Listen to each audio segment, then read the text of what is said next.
So I've been thinking about sound lately. Like literally thinking about it, not just listening to it. What is sound? Is it just vibrations traveling through a medium? Like air molecules, for example, that eventually reach our ears and are perceived by our brains as noise? Or is there more to it? Like, how do musical notes and chords and stuff work? And what makes one sound beautiful and another sound like nails on a chalkboard? I don't know. I'm getting all existential on you, but here's what I do know. It's Friday, which means it's time for a new installment of our favorite series, where we take a look at some of the most powerful and popular supernatural beings in fiction. Starting with today's subject.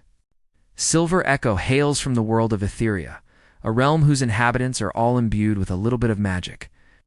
Silver's particular gift is the ability to control sound waves. But when we first meet her, she doesn't know it yet. In fact, she's living under an assumed name, trying to hide her powers from the magical council that rules Etheria, who had outlawed magic after growing tired of its users abusing their abilities. Silver works as a singer in a nightclub called the Cauldron, belting out tunes with her band, hoping to one day make it big off of Ender.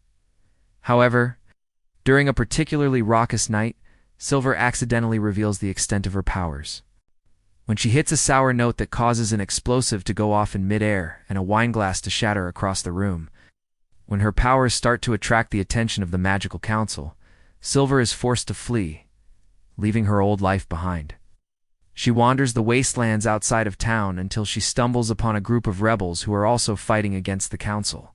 Seeing a kindred spirit in these freedom fighters, Silver joins their cause, using her powers to help the rebels lay siege to the council's headquarters. It turns out the council had outlawed magic because its members believed that magic users were too dangerous to be allowed to roam free. But really, it was because they wanted all the magic for themselves. So as the rebels began liberating Etheria, Silver used her powers to help rebuild the towns and cities that had been damaged during the war. And though she was initially reluctant to accept her role as a hero, Silver came to embrace it, becoming known throughout the land as the Siren, a moniker given to her by her fans due to her power over sound. I think what fascinates me the most about Silver Echo is how relatively unknown her power set is. Sure, we've all heard of sonic screamers and other fictional characters who can unleash mighty blasts of energy by opening their mouths real wide. But how many of those characters have also harnessed their powers to walk through walls or break down doors, create force fields, heal wounds, or even fly? Not many, I'd wager.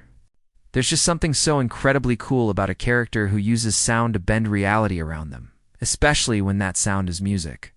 Like, let's be honest, every single one of us has probably wanted to wield some kind of superpowered karaoke machine at least once in our lives.